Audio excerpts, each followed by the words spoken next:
क्या share market और जुआ एक जैसे हो सकते हैं? क्या बेसबॉल बेटिंग से कोई इंसान प्रोफेशनल तरीके से पैसा कमा सकता है? आज हम बात करेंगे एक ऐसी सच्ची कहानी की जहां वॉल स्ट्रीट, गैम्बलिंग और बेसबॉल तीनों एक साथ जुड़ जाते हैं। किताब का नाम है ट्रेडिंग बेसिस और इसे लिखा है जो पेटा ने।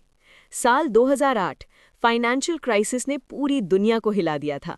जो पेटा, जो वॉल स्ट्रीट पर एक सफल ट्रेडर थे, अचानक अपनी नौकरी खो देते हैं। अब सवाल था, आगे क्या?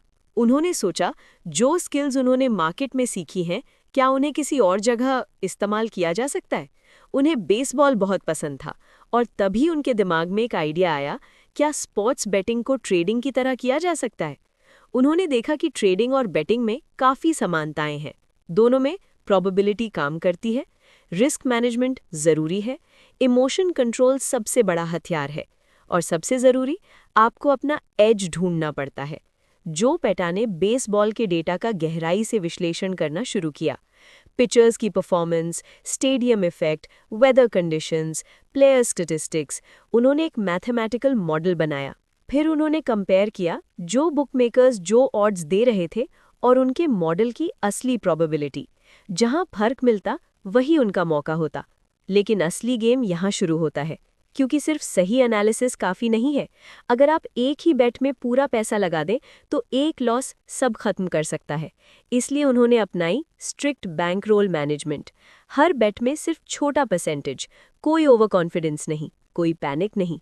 किताब हमें सिखाती है कि शॉर्ट टर्म में लक जीत सकता है, लेकिन लॉन्ग टर्म में प्रोबेबिलिटी जीतती है। कई बार आप सही डिसीजन लेते हैं, फिर भी लॉस होता है, लेकिन अगर आपका प्रोसेस सही है तो लॉन्ग टर्म में आप प्रॉफिटेबल होंगे। इस किताब की सबसे बड़ी सीख क्या है?